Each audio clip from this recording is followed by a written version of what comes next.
Falar hoje um pouquinho então sobre o arrebatamento da igreja. Hoje é a última palavra da série, a igreja, o tempo do fim. Eu quero compartilhar com os irmãos sobre o arrebatamento da igreja e também os julgamentos, que são 3 descritos na Bíblia, e um pouco sobre o arrebatamento em Apocalipse capítulo 12. João, dentro da sua revelação e visão que teve da parte de Deus, ele trata desse assunto. Também nesse ponto, eu vou ler um trechinho de Apocalipse 12, mas no decorrer do compartilhamento aqui eu vou ler muitos textos, não vou me prender muito ao sincronismo com o multimídia, para tentar ganhar um pouco de tempo, mas eu queria que você ficasse bastante atento. Depois eu posso compartilhar com você esse esboço e você também reler, estudar, perceber algumas coisas da sua própria parte, pelo Espírito na sua casa. A Bíblia fala de 2 aspectos de arrebatamento: um arrebatamento às escuras e um arrebatamento às claras, na volta do Senhor nas nuvens. Então a gente ouve a Bíblia falar sobre um arrebatamento que vai acontecer como o ladrão vem sem avisar, como que sem aviso prévio, nós seremos arrebatados e estaremos com o Senhor. E também a Bíblia fala que ao soar da última trombeta, ou seja, a 7ª trombeta, daquelas que nós já compartilhamos aqui, quando soar a 7ª, que tem dentro dela o quê? 7 taças, é o final da grande aflição, da grande tribulação. Nesse exato momento do soar da última trombeta, a Bíblia fala que o Senhor vem no seu cavalo branco, com aqueles que já estão com ele, todos vestidos de linho finíssimo branco, nos seus cavalos brancos. Eu acho que em algum momento na palavra passada, eu mencionei o cavalo branco do Senhor, mas não mencionei os nossos. Quem vier com o Senhor vai vir num cavalo branco junto com ele para vencer. Você já pensou, você está nesse lado da batalha? E esse é a volta do Senhor às claras nas nuvens. Então são 2 momentos, e eu quero falar um pouco sobre isso com vocês. Existem linhas de pensamento teológico que apontam para 3 interpretações do arrebatamento: uma pré-tribulacionista, outra pós-tribulacionista e uma parcial. E o que eu vou compartilhar com você aqui é a respeito dessa visão do arrebatamento parcial, e mostrar a base bíblica para você sobre isso, e meditar um pouco com você a respeito disso. O pré-tribulacionista por si só explica. Todo mundo toda a igreja é arrebatada antes da grande tribulação. O pós-tribulacionista, da mesma forma, se explica. Depois da grande tribulação, toda a igreja é arrebatada, ou seja, toda a igreja passa pela grande tribulação. E o parcial, ele acontece nesses 2 momentos, um às escuras e uma outra parte às claras. Vamos lá. Vamos falar um pouquinho primeiro sobre o arrebatamento às escuras. O arrebatamento daqueles que vão ser tomados e tirados antes da grande tribulação é o arrebatamento dos crentes nos ares com Cristo, e ele é diferente do arrebatamento que acontece às claras quando tocar na última trombeta. Se a gente for pensar por que é necessário, por que isso vai acontecer, qual seria a necessidade desse arrebatamento que acontece antes da grande tribulação, quero deixar claro uma coisa aqui. A Bíblia fala, Daniel profetizou isso, em Apocalipse a gente vê isso, 1 tempo, 2 tempos e metade de 1 tempo, fala de 3 anos e meio, e quando a grande tribulação ela começa de fato a acontecer, é na 2ª parte da 70ª semana de Daniel, ou seja, 3 anos e meios finais da grande tribulação. Por quê? Porque nos 3 anos e meios iniciais da grande tribulação haverá paz, o anticristo vai fazer uma aliança com Israel, haverá provavelmente um governo mundial, e vai estar tudo ok, tudo bem. Aparentemente, vai ter problema, mas vai estar tudo sob controle. Mas quando se manifestar o que a Bíblia fala do filho da desolação, da besta, do anticristo, e que ele quiser governar e trazer para si o poder e a autoridade, aí a igreja começa a ser perseguida, a igreja que estiver aqui na terra começa a ser perseguida, e haverá grande aflição, grande angústia, e a narrativa é aquela que eu já fiz com vocês no último domingo. Então a necessidade principal, a gente enxerga lá em Mateus 24, 21 ao 22, é a grande tribulação, porque nesse tempo haverá grande tribulação, como desde o princípio do mundo até agora não tem havido e nem haverá jamais. Não tivessem aqueles dias sido abreviados, ninguém seria salvo, mas por causa dos escolhidos, tais dias serão abreviados. Olha, então isso é uma prova para nós de que vai ter gente salva passando por isso. Uma prova bíblica. E dias abreviados, porque senão ninguém se salvaria. Ninguém conseguiria suportar tamanha angústia. Por que é necessário esse arrebatamento às escuras, como um ladrão, como é narrado na Bíblia? Porque vai vir grande provação sobre a terra. E lá em Apocalipse 3,10 diz: porque guardaste a palavra da minha perseverança, também te guardarei da hora da provação que há de vir sobre o mundo inteiro, para experimentar os que habitam sobre a terra. Para experimentar. Então tem duas classes de pessoas, os salvos e não salvos, nesse momento, nesse ambiente da grande tribulação. Virá como um laço sobre os habitantes da terra. Então os laços do diabo que são mencionados, dissipação, que fala de comida, bebedice, que fala de bebida, a ansiedade da vida, são laços que sobrevêm sobre a vida humana.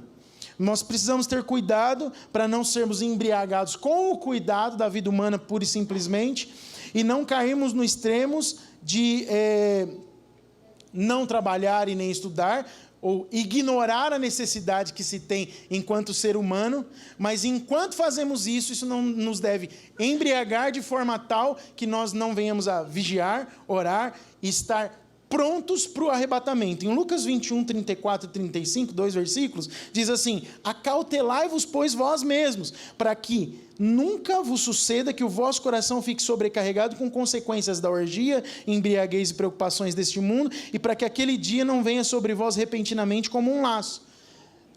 Pode ser um laço na vida daquele que está sobrecarregado, com orgias, embriaguez e preocupações do mundo. Então, para que não seja um laço, você precisa fazer o quê? Se acautelar, vigiar e tomar atenção com a sua própria vida, porque há de vir, o final do versículo 35, há de sobrevir a todos os que vivem sobre a face da terra. Ou seja, ninguém escapa. Diga comigo, ninguém escapa. Ninguém escapa. O arrebatamento vai acontecer. Uma outra necessidade é a destruição, como dor de parto, que vai sobrevir sobre os que falam de segurança e paz. 1 Tessalonicenses 5,3 diz assim, carta de Paulo agora, já não estamos mais falando nem do Evangelho e nem do que escreveu João em Apocalipse. Quando andarem dizendo paz e segurança, eis que lhes sobrevirá repentina destruição, como vêm as dores de parto, aqui está para dar à luz, e de nenhum modo escaparão. O bebê avisa a hora que vai chegar? Não avisa. O bebê chega. Não tem jeito, acontece. Assim será o arrebatamento às escuras. O diabo vai descer sobre a terra, a Bíblia fala, com grande ira, como o primeiro ai. Lembra do primeiro ai?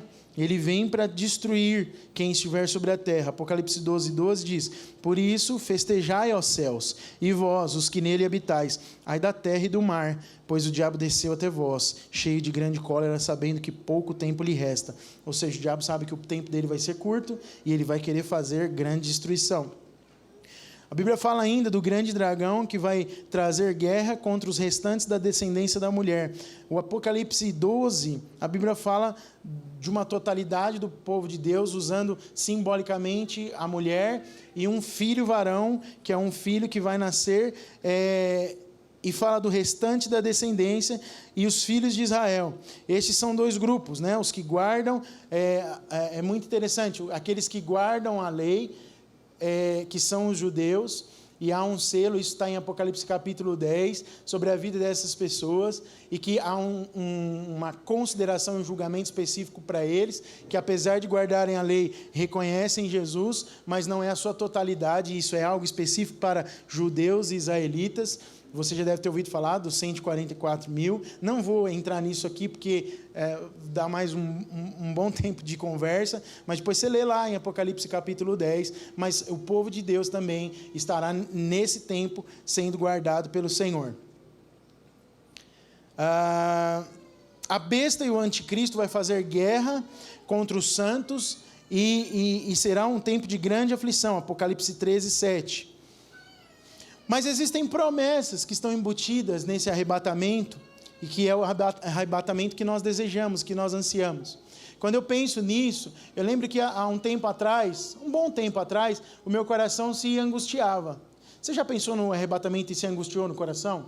Não sei, pode ser que sim, pode ser que você ouve eu falar disso e se angustia no coração. Mas quando eu compreendi com plenitude a graça de Deus e como eu fui escolhido para a salvação, e o quanto eu sou amado pelo Senhor, o quanto eu sou necessitado dEle, da vida dEle em mim, eu consigo descansar, sabendo que não há condenação sobre a minha vida, porque eu fui chamado para a salvação pelo próprio Senhor. Então meu coração está em paz.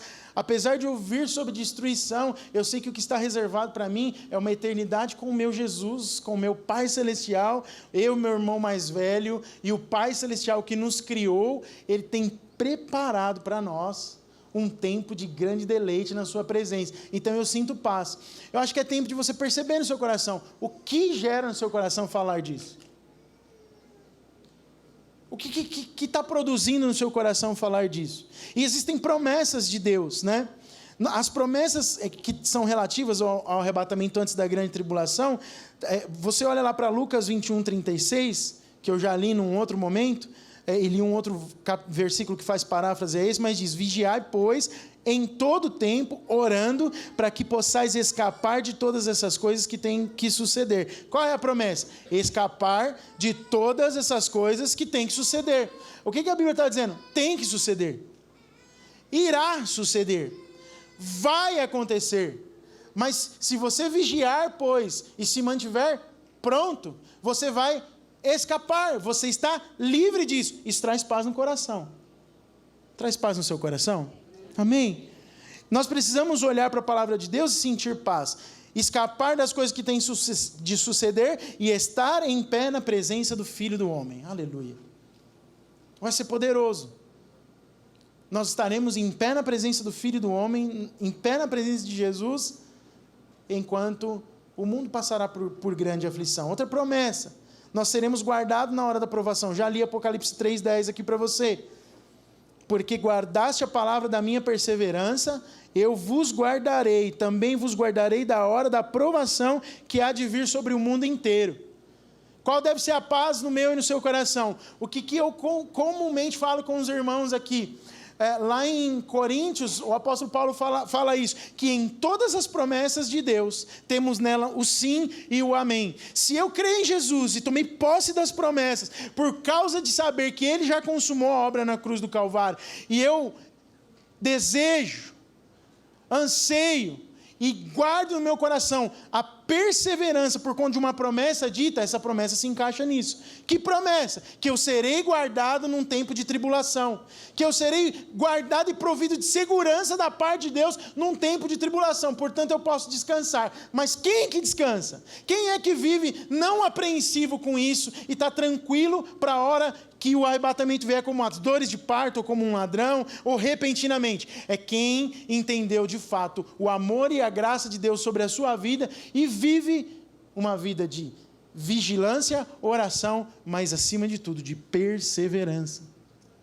Porque você ora e você vigia, mas a Bíblia está falando que você precisa perseverar. Apocalipse 3,10 fala sobre isso. Perseverar, diga comigo, perseverar. E perseverar, você só consegue checar se está perseverando na hora que você cansou, que o dia mal veio, que as coisas não estão indo muito bem. Essa é a hora de perseverar. É a hora que está dando tudo errado, é a hora de perseverar. Está dando alguma coisa errada? Persevera. Continua vigiando, esteja pronto, esteja orando, guarda a palavra, aleluia. E a perseverança do Senhor, porque certamente Ele vai guardar você no tempo da tribulação. Quantos podem dizer amém? Então essas são promessas inerentes ao arrebatamento. E as condições são essas: vigiar, orar, sempre estar pronto. Mateus 24, do 40 até o 44, a Bíblia diz assim: então 2 estarão no campo, um será tomado e deixado o outro. 2 estarão trabalhando no moinho, uma será tomada e deixada a outra. Portanto, vigiai, porque não sabeis em que dia vem o vosso Senhor.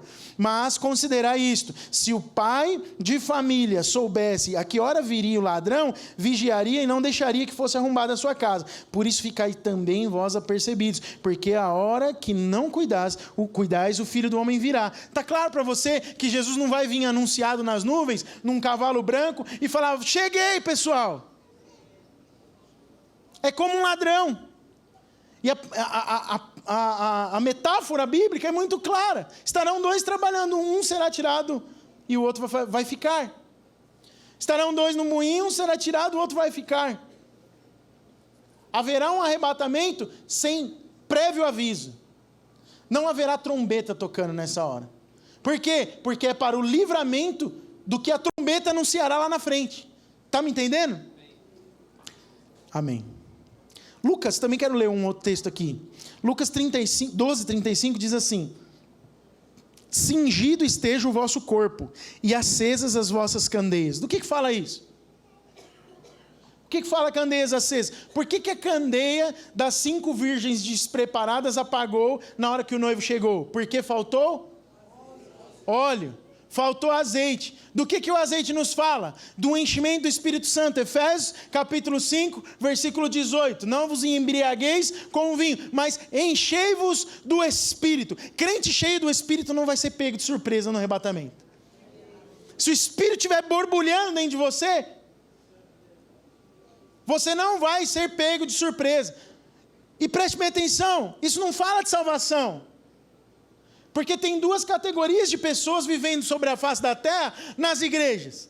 Aqueles que receberam salvação e têm uma porção do Espírito, portanto têm o selo, são salvos. Mas tem uma outra categoria de pessoas que se preocupa, porque há um ensino claro na Bíblia, em Efésios 5:18, que nós precisamos ativamente nos encher do Espírito, e o apóstolo Paulo ensina isso. Quando você cantou as canções que nós cantamos agora de manhã, e eu compartilhei isso com você, o teu espírito parece que vai sair do corpo. Pelo menos comigo acontece isso. A alma se enche de satisfação, gozo, alegria e prazer. Por quê? É um momento de intimidade com Deus. Mas quando você vive isso intensamente, e você é alguém que deseja a presença dEle, e troca qualquer coisa para buscar a presença de Deus, naturalmente, de maneira orgânica, você é alguém cheio do Espírito. Você troca até o que você mais gosta para ser cheio do Espírito. Sei lá o que você mais gosta. Você gosta de andar de bicicleta? Você troca andar de bicicleta para buscar a presença de Deus. Você gosta de comer? Você troca comida para buscar a presença de Deus. Você gosta de dormir? Você troca uma parte do teu sono para buscar a presença de Deus. Já ouviu aqueles irmãos fogo, penteca, canela de fogo, que fala de madrugada a fila é menor? No Brasil, no Japão, já está de manhã, né? Já está de tarde. Mas é só uma brincadeira aqui. Mas já viu esse povo que acorda de madrugada? Eu assim, admiro. Quem acorda 3 horas da manhã, interrompe o seu sono no meio para buscar a Deus por 30, 40 minutos. Alguém admira junto comigo? É sensacional. Mas o que chama isso? Lâmpada acesa. Vontade de Jesus. Vontade de ser cheio do Espírito. Vontade da presença de Deus. São pessoas que vigiam. Aleluia. Essa semana vai ter uma onda de gente levantando às 3 da manhã, sendo cheio do Espírito. Você já pensou Jesus voltar na hora que você está no meio da oração da madrugada? Você fala: vem mesmo, Senhor, aleluia. Sede vós semelhantes a homens que esperam pelo seu Senhor ao voltar ele das festas de casamento, para que, quando vier e bater a porta, logo lhe abram. Bem-aventurados aqueles servos a quem o Senhor, quando vier, os encontre vigilantes. Quem é bem-aventurado? Quem for encontrado vigilante. Em verdade vos afirmo que ele há de cingir-se, dar-lhes lugar à mesa e, aproximando-se, o servirá. quer ele venha na segunda vigília, na terceira, bem-aventurados são eles, se assim os achar. Sabei, porém, isto, se o pai de família, e aí é a paráfrase do texto que eu li lá em Mateus, se o pai de família soubesse a que hora havia de vir o ladrão, vigiaria e não deixaria arrombar a sua casa. Ficai também vós apercebidos, porque a hora em que não cuidais, o Filho do Homem virá. Exatamente o mesmo texto de Mateus está descrito aqui em Lucas. Se você soubesse a hora que o ladrão viesse à sua casa, você vigiaria mais. Mas não tem como saber, portanto tem que vigiar o tempo todo. Então essas são condições para o arrebatamento. Vigiar, orar, estar pronto e guardar a palavra da perseverança. E eu acho que eu já dei aqui algumas dicas para você do que é esse vigiar. Lá em Efésios, quando fala com salmos, hinos, cânticos espirituais, você pode buscar a presença de Deus o tempo todo. Você pode fazer isso trabalhando, você pode fazer isso andando no transporte público, no seu carro. Você pode fazer isso enquanto você está com sua esposa, enquanto você está com seus filhos. Você pode fazer isso enquanto você come. Você pode fazer isso o tempo todo.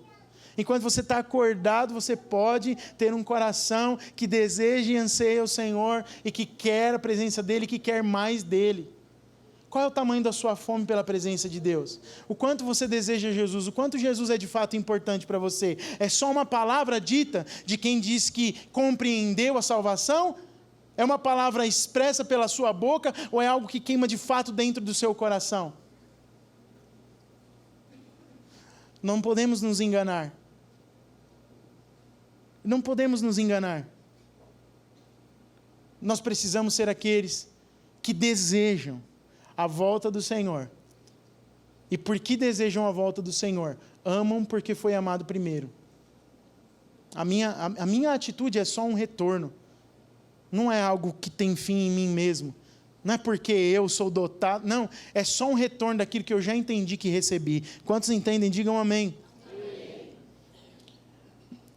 É muito importante que quem recebeu Jesus como Salvador e tem em si o Espírito Santo vivendo, tem em si a evidência, que para mim é uma das maiores evidências: ame a volta do Senhor. Crente que tem medo da volta do Senhor, tem um problema. Porque o normal e o natural e o óbvio é que quem recebeu Jesus, crê em Jesus como Salvador, ame a volta do Senhor. Quanto é que você ama a volta do Senhor? Pastor, de onde você tirou isso? Da Bíblia também. 2 Timóteo 4,8, a Bíblia diz assim: já agora a coroa da justiça me está guardada, a qual o Senhor, reto juiz, me dará naquele dia, no dia do julgamento aqui.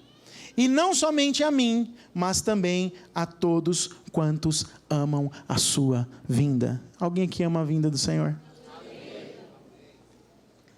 Pare por um instante, eu queria que você fechasse seus olhos por alguns segundos.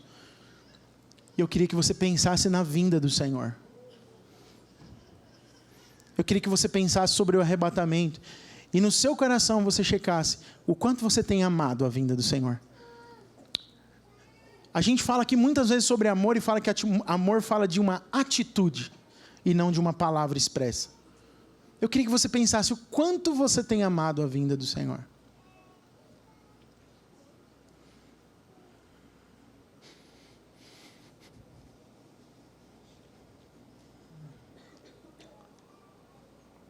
Por fim, sobre o arrebatamento às escuras, né? Sem prévio aviso, ele acontece antes desses 3 anos e meio de grande tribulação.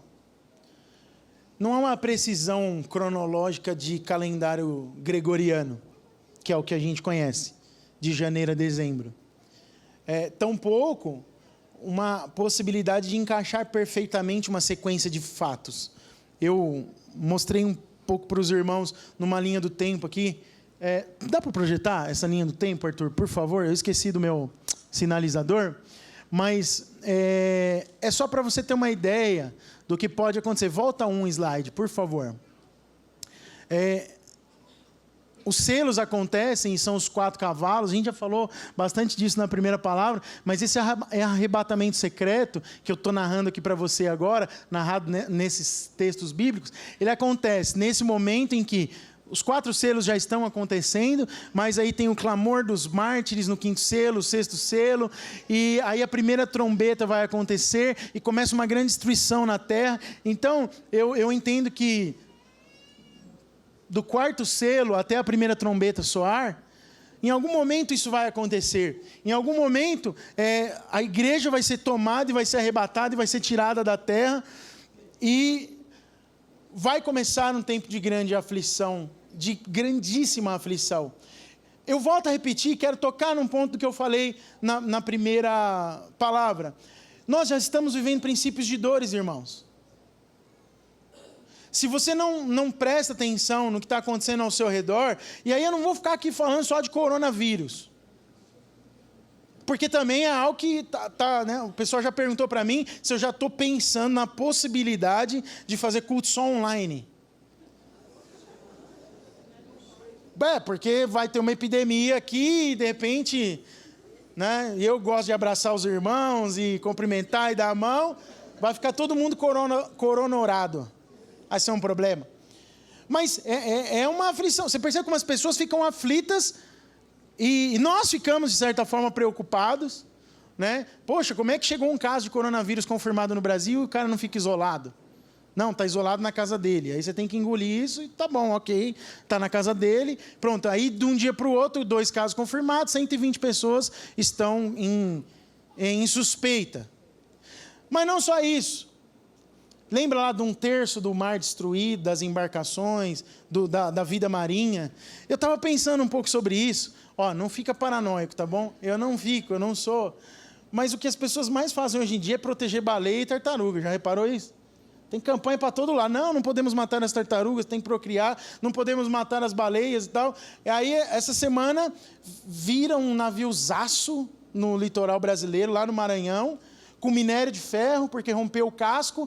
E aí, assim, já é uma parte das embarcações.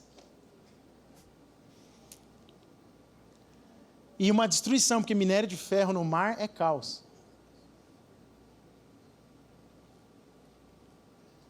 Do que a Bíblia chama isso? Dos 4 primeiros cavaleiros. Tem coisas acontecendo que são só sinais daquilo que vai se cumprir quando, de fato, a profecia bíblica ela se cumprir completamente. Nós precisamos estar preparados para isso. Você sabe que uma das coisas que mais me enche o coração quando eu penso sobre isso e falo sobre isso, é saber que eu tive a minha oportunidade e eu estou diante dela e ela está constante. Eu estava conversando hoje com a Deise de manhã, vindo para cá, e eu falei assim, amor, você sabe onde fica mais evidente para mim o amor de Deus sobre a minha vida?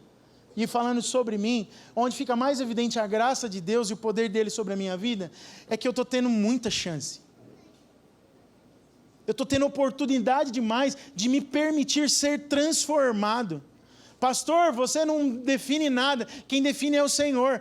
Irmãos, você é salvo pela graça, mas a abertura para que a obra de transformação, que muitos chamam também de santificação na sua vida, precisa ser dada por você mesmo. Você precisa permitir que o Espírito Santo te transforme todos os dias. Se você não fizer isso voluntariamente, não vai acontecer.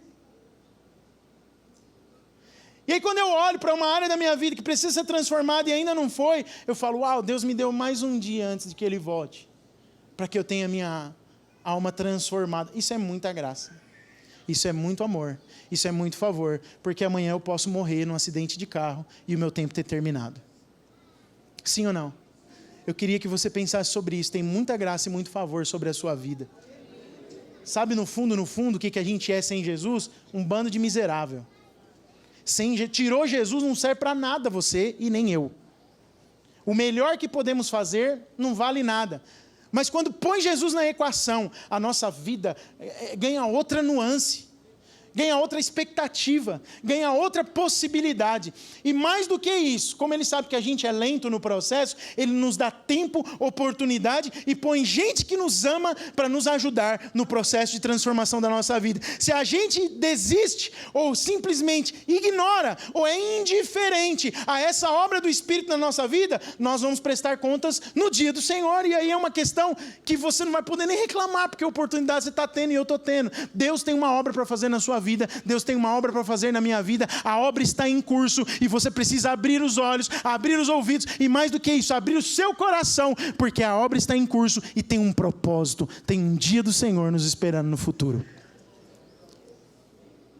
Irmãos, ser próspero, vida plena, alegria profunda, gozo eterno, não fala de carro bom, de casa boa e de vestir as melhores roupas. Não é sobre isso que é o reino de Deus. Em Colossenses 1:3, Paulo fala sobre isso. Os nossos olhos estão nas coisas do alto e não nas terrenas, porque as terrenas são passageiras, mas as do alto são eternas.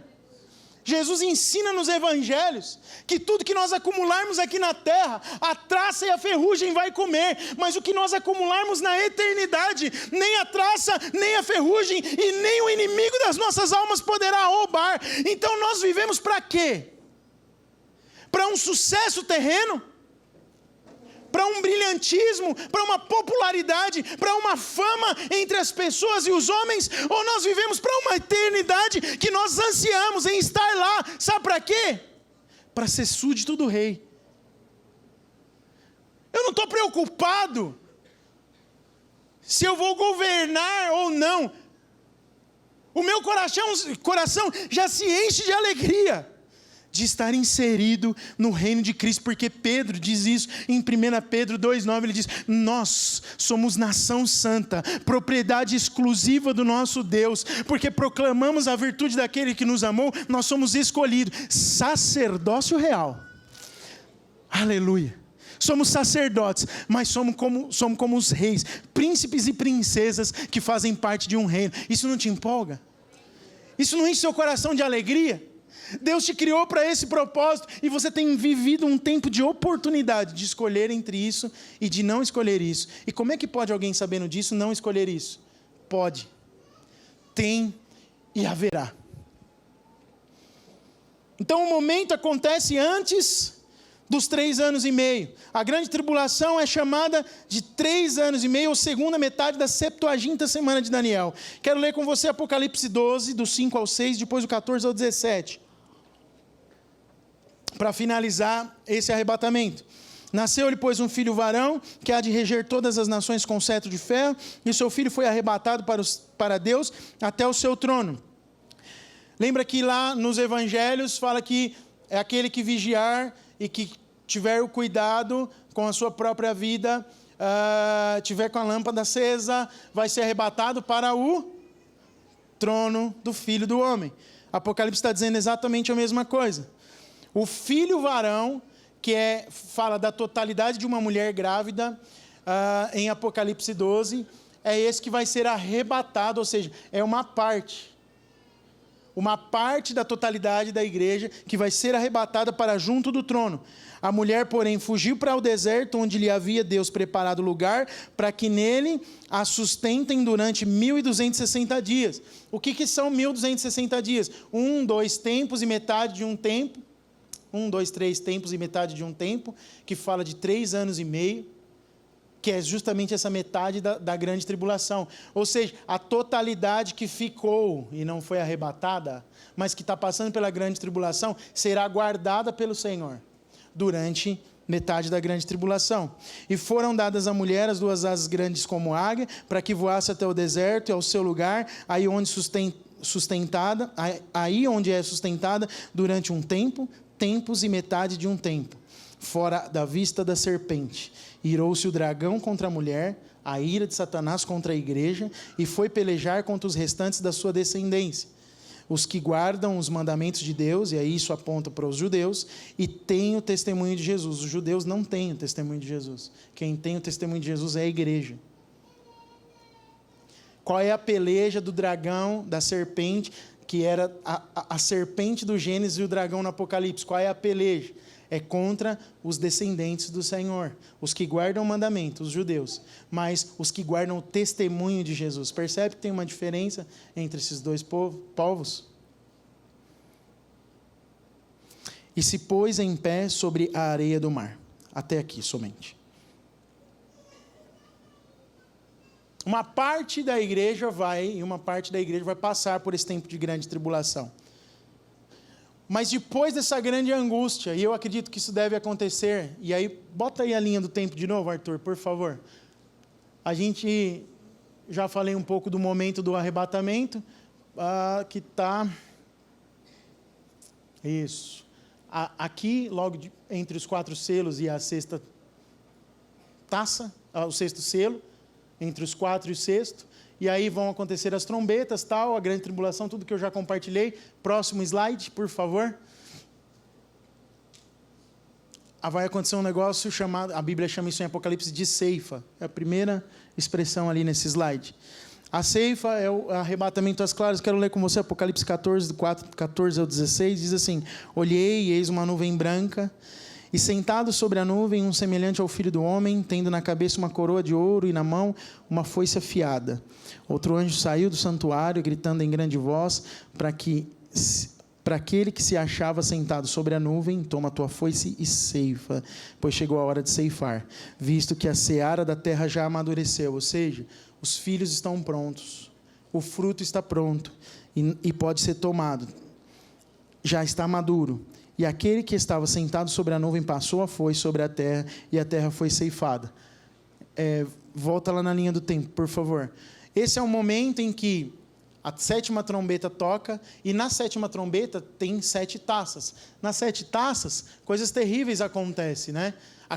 Primeira taça, o câncer da marca da besta, o mar se torna em sangue, rios e fontes em sangue, e por aí vai, está aí descrito para você. O Armagedon acontece, o terremoto acontece, mas percebe, quando acontece o Armagedon, que já é a 6ª taça, que é uma sequência de acontecimentos, o Senhor já vem com aqueles que venceram, e que estão com Ele, inclusive os que venceram na grande tribulação, vêm para vencer a batalha do Armagedon, e para pôr um pingo nos is, entendeu? Para resolver a questão. Com Satanás, com o anticristo, e tudo está resolvido. E para finalizar a história da humanidade até o milênio, que é até onde eu quero caminhar com você. As pessoas que serão arrebatadas nesse momento do arrebatamento da 7ª trombeta, arrebatamento às claras, são os santos ressuscitados em primeiro lugar, aqueles que estiveram vivos durante a grande tribulação, mas antes deles, os que morreram no Senhor nesse tempo. 1 Tessalonicenses 4,15 diz: ora, ainda vos declaramos por palavra do Senhor isto, nós, os vivos, os que ficamos até a vinda do Senhor. Olha o que Paulo está se referindo. Quem estava vivo e que ficou até a vinda do Senhor às claras, de modo algum precederemos os que dormem, ou seja, aqueles que morreram virão primeiro, ressuscitarão. Então essa é a primeira ressurreição. 1 Coríntios 15, 23 diz: cada um, porém, por sua própria ordem, Cristo, as primícias, que é o primeiro arrebatamento, depois os que são de Cristo na sua vinda. Os crentes que estão vivos e passam pela grande tribulação são aqueles que Paulo fala que ficaram até a vinda do Senhor. Mas serão arrebatados para os ares, estarão com o Senhor e junto com Ele virão para vencer. Em 1 Tessalonicenses, eu já li o 15, vou ler o 16 e 17, continua assim, vou ler o 15 de novo. Ora, ainda vos declaramos por palavra do Senhor isso, nós, os vivos, os que ficamos até a vinda do Senhor, de modo algum precederemos os que dormem. Aí o 16 e 17, porquanto o Senhor mesmo, dada a sua palavra de ordem, ouvida a voz do arcanjo e ressoada a trombeta de Deus, descerá dos céus, e os mortos em Cristo ressuscitarão primeiro, depois nós, os vivos, os que ficarmos, ou seja, se tem os que ficarmos, tem os que já foram, seremos arrebatados juntamente com eles entre nuvens para o encontro do Senhor nos ares, e assim estaremos para sempre com o Senhor. é o final da dispensação da graça definitivamente, o ponto final acontece, porque a grande tribulação está terminando aí. A última trombeta, que é o momento em que isso acontece, é o final da grande tribulação, e aqueles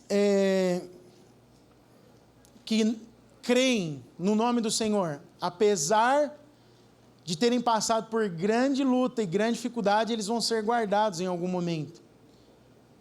Aquela alegoria explicada sobre a mulher que ganha asas como águia e se esconde no deserto, fala de uma proteção das nações da terra, que também fará proteção aos filhos de Deus que estarão aqui durante a grande tribulação. Mas ainda falando do momento, a gente pode olhar lá em 1 Coríntios 15, 52, no momento, no abrir e fechar de olhos, ao ressoar da última trombeta, a trombeta soará, os mortos ressuscitarão incorruptíveis e nós seremos transformados. É aí a hora que o corpo é glorificado e os corpos serão completamente parecidos, ou como os de Jesus, aleluia. Me perguntaram no domingo passado se nós teremos superpoderes no milênio. Eu falei, tem respostas que eu não posso dar no púlpito, porque fica gravado. Mas, sinceramente, eu acho que sim. Por que você considera superpoder? Passar pela parede, assim, sem ela te parar, é um superpoder para você? Se o meu corpo vai ser parecido com Jesus, a Bíblia fala que Jesus ressurreto, por 40 dias aqui falando aos discípulos, ele entrava na sala sem bater na porta. Jesus levitou, né? A Bíblia não fala que ele bateu asas e saiu voando. Mas no texto de Atos que eu li na semana passada, o que acontece? Jesus está aqui conversando com os discípulos e de repente ele começa a subir e desaparece nas nuvens. Ou seja, imagina que coisa sensacional, se você puder fazer isso também. Acho que andar na água vai ser algo elementar. Passear em cima da água, já pensou? Enfim, aí você pode usar a sua criatividade aí e ficar pensando o que vai ser quando nós estivermos no milênio com o Senhor. 1 Tessalonicenses, Apocalipse 10, 7 diz, mas nos dias da voz do sétimo anjo, quando ele estiver para tocar a trombeta, cumprir-se-á então o mistério de Deus, segundo ele anunciou aos seus servos, os profetas. E por fim, 11:15 de Apocalipse diz, o sétimo anjo tocou a trombeta e houve no céu grandes vozes dizendo, o reino do mundo se tornou o do nosso Senhor e do seu Cristo e ele reinará pelos séculos dos séculos. Quando é que o reino se torna do seu Cristo? É quando ele vem para vencer a batalha do Armagedon e concluir a história. Não dá para o reino vir antes da sétima trombeta tocar e nem por isso que não dá para acreditar que isso vai acontecer antes da grande tribulação. Está me entendendo? Você está comigo no raciocínio? E vai acontecer depois que o anticristo se manifestar, depois que a besta, o anticristo, forçar o povo a adorar a si a sua imagem durante a grande tribulação. Eu não vou parar nisso aqui, porque é mais um detalhe apenas. A condição para esse arrebatamento, às claras, eu falei da condição para o primeiro arrebatamento, a condição para esse arrebatamento às claras é simplesmente crer em Jesus, para aqueles que estarão aqui. Você sabe que esses dias eu ouvi tem uma igreja que crê, uma igreja relativamente conhecida. E eles são pós-tribulacionistas, eu nem sabia. Como eu estou estudando o assunto, né? Às vezes eu ouço outras pessoas falarem do assunto também, e eles são pós-tribulacionistas, ou seja, eles creem nesse arrebatamento, que Paulo está narrando aqui, mas não creem na vinda como um ladrão. Eles creem que Jesus vai voltar nas nuvens e vai arrebatar todos, e que todo mundo vai passar pela grande tribulação. Enfim, eu não consigo encontrar base bíblica para isso, justamente por conta de todas as bases bíblicas que eu dei para você a respeito do arrebatamento às escuras, do vigiar e por aí vai. Mas há um fato, vai ter muito crente aqui, sim, é verdade. Vai ter muito crente. Vai ter muita gente que crê em Jesus e que vai passar por essa aflição. Mas ainda assim tem glória nisso, porque você vai poder ainda ser salvo. Qual é a condição? Crer em Jesus. Apocalipse 14:15 diz... outro anjo saiu do santuário, gritando em grande voz para aquele que se achava sentado sobre a nuvem, toma a tua foice e ceifa, pois chegou a hora de ceifar, visto que a seara já amadureceu. Ou seja, a graça de Deus ela é algo assim realmente inexplicável. Ela alcança todos, indistintivamente. você tem escolhas para fazer ao longo da história. Para terminar a palavra de hoje, eu quero falar com você rapidamente dos 3 julgamentos que acontecem a partir dos arrebatamentos. Então, quando a grande tribulação estiver concluída, a 7ª trombeta tocou e o arrebatamento aconteceu, a Bíblia fala que a partir daí os julgamentos acontecerão. O primeiro julgamento é o julgamento dos crentes no tribunal de Cristo. Quando é que ele acontece?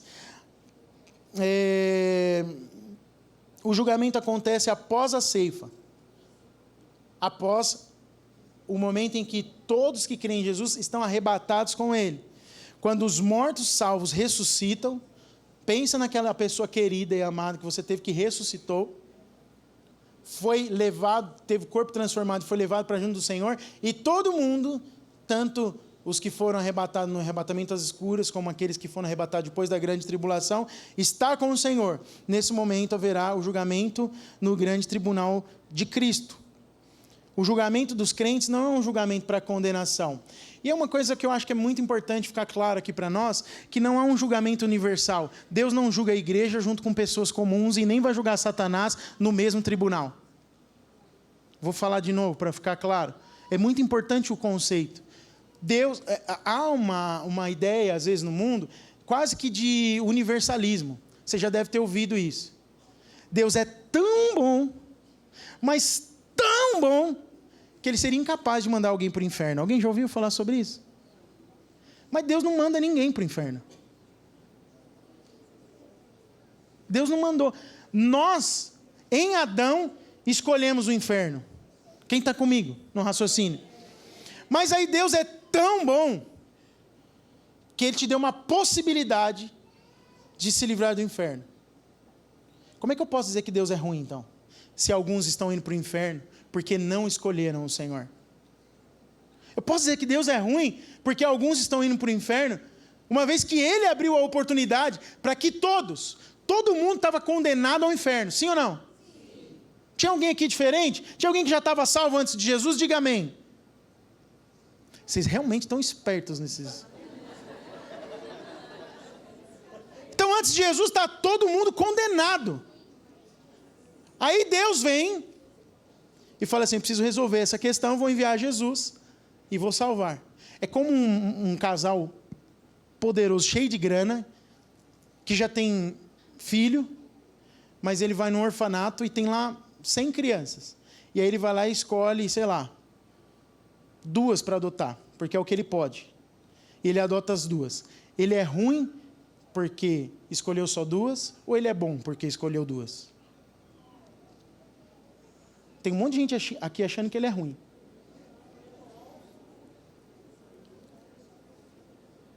Mas ele escolheu, dentro daquilo que lhe cabia, era um poder da decisão dele.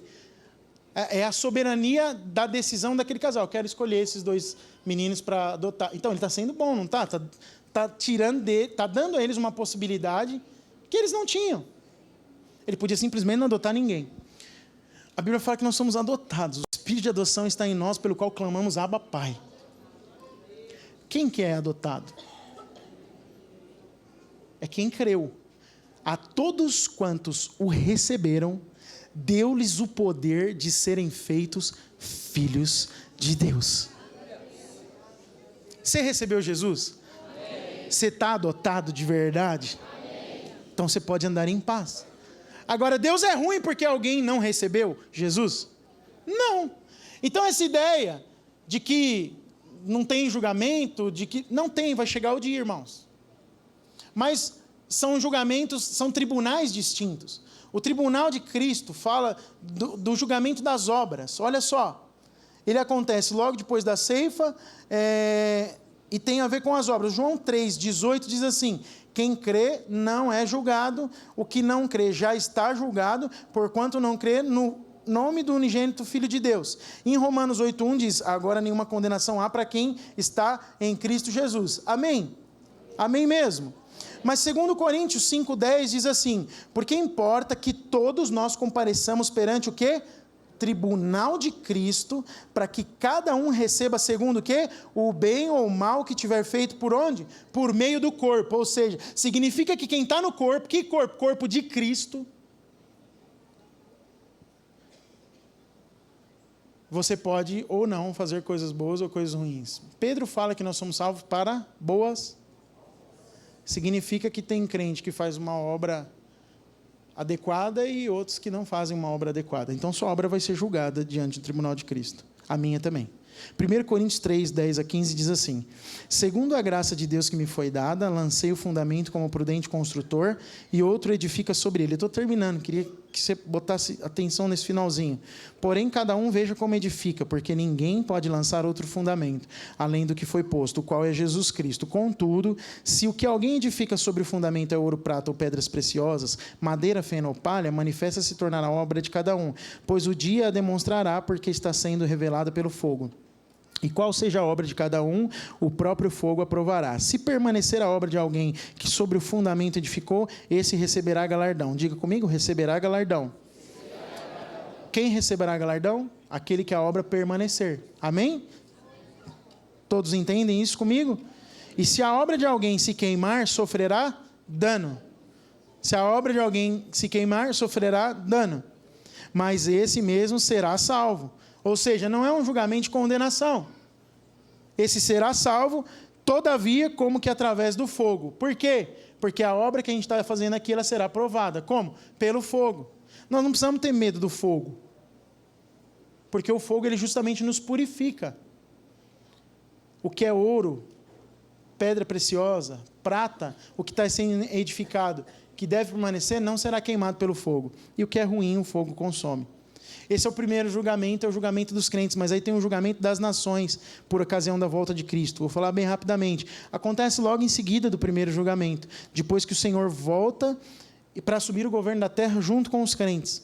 Em Mateus 25, 31, 32, diz assim: quando vier o Filho do Homem na sua majestade e todos os anjos com ele, então se assentará no trono da sua glória, e todas as nações serão reunidas em sua presença, e ele separará um dos outros, como o pastor separa cabritos de ovelhas. Então ele não vai separar cabritos e ovelhas, ele não está falando de igreja, ele está falando de um julgamento de nações. E ele fala que as ovelhas ficarão à direita e os cabritos à esquerda. O que é isso? Deus vai considerar como as nações trataram o seu povo durante a grande tribulação. E essas nações serão as nações que participarão do milênio e serão governadas pela igreja, pelo povo de Deus e pelo Senhor Jesus. E para terminar, haverá um outro julgamento, que é o julgamento do grande trono branco.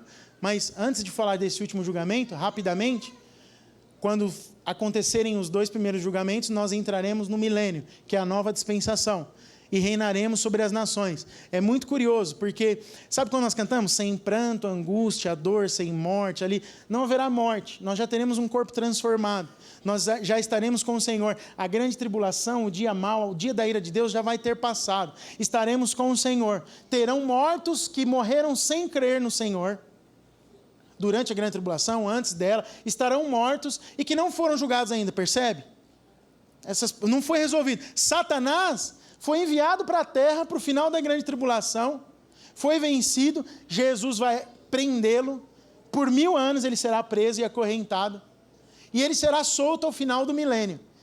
E, pasmem, em Apocalipse 21 está escrito que alguns ainda se perderão pela influência de Satanás, e não crerão no Filho do Homem. Depois do milênio, haverá nações sobre a terra, e vai ter gente que não vai crer que aquele reino é o reino de Cristo, que Ele é o Salvador, e que Ele é o Filho de Deus, enfim, não vai crer em Jesus como nós cremos. E a Bíblia fala que virá um outro julgamento. Alguns vão se perder ainda, e haverá o julgamento do grande trono branco, que acontece logo depois do milênio, após o julgamento final de Satanás. E vai ser um julgamento dos mortos ímpios, daqueles que morreram sem Cristo e que ressuscitarão e serão lançados vivos no lago de fogo e enxofre. E Apocalipse 20, 11 a 15 diz isso. Mas a Bíblia diz também que bem-aventurado os que têm parte na primeira ressurreição. É simples. A janela de oportunidade está aberta. Vai ter gente sendo mergulhada num lago de enxofre, queimado vivo. Eu nem sei como é que vai ser isso, também não quero ficar discutindo. Tem um monte de gente que fica discutindo a rebimboca da parafuseta, mas eu sei que tem uma promessa de Deus para mim. Eu estou vivendo um tempo de oportunidade e o meu coração bate e ama a volta do Senhor. Quem ama a volta do Senhor? Você não precisa ter medo da volta do Senhor e nem medo da forma como você será julgado. Você só precisa fazer uma coisa: crer na obra consumada da cruz. Quem crê na obra consumada da cruz, diga amém. Quem vive por essa obra? Amém. Se você vive por essa obra, você vive uma vida operante, uma vida ativa, uma vida cheia do Espírito, uma vida que ama o Senhor Jesus. Fique de pé no seu lugar, eu quero orar com você.